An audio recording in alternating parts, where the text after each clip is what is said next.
এখানে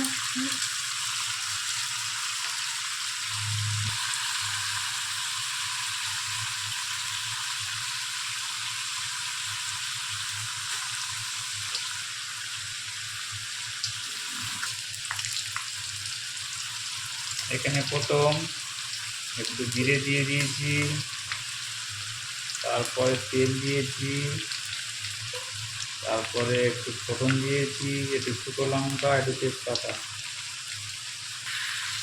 যখন একটু তেলটা লাল লাল হয়ে যাবে, পাতা লঙ্কা গুঁড়ো একটু লাল লাল হয়ে যাবে, চিংড়ি মাছগুলো দিয়ে দেবো।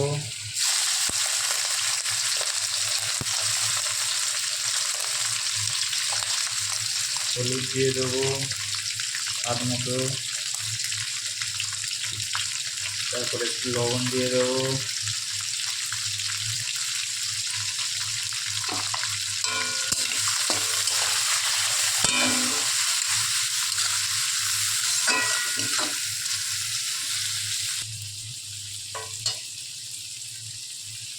ঠিক আছে, ভাজা ভাজা।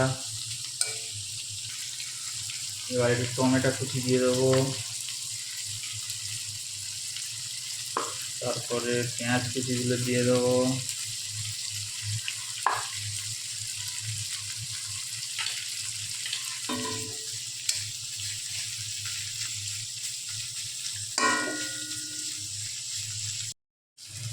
পেঁয়াজগুলো ভাজা ভাজা হয়ে গেছে, লাল লাল।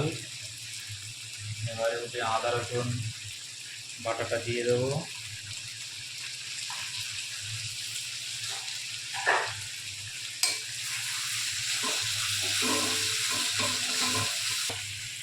এবার একটু ধনে গুঁড়ো দিয়ে দেবো স্বাদ মতো।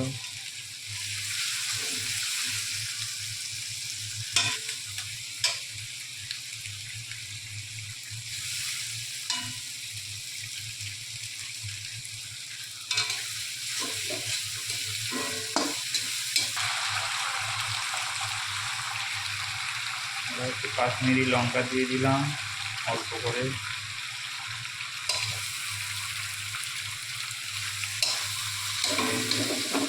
এটা কালারে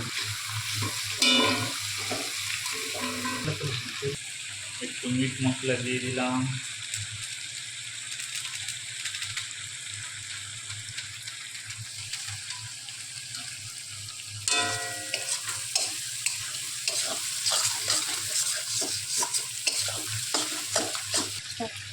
এবারে চিংড়িগুলো লাল লাল হয়ে গেছে, কষা কষা টাইপের।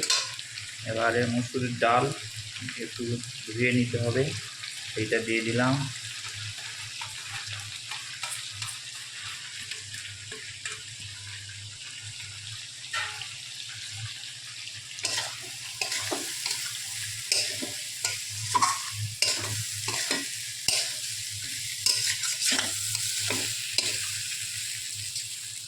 হ্যালো বন্ধুরা, এটা হচ্ছে স্পেশাল চিংড়ি ডাল।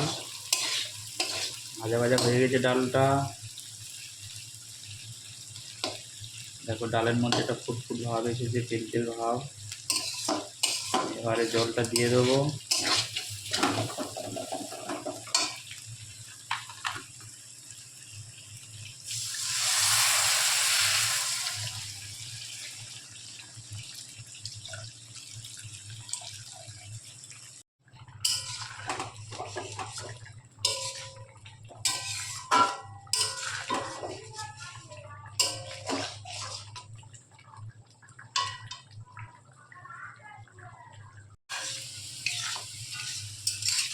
ডালটা এবার হয়ে এসেছে। ডালটা একটু মানে মোটা মোটা রাখতে হবে, বেশি ঝোল লাগলে হবে না, একটু টাইট টাইট এইরকম ডালটা মোটা মোটা হলে তবে ভালো লাগবে। হয়ে গেছে ডালটা।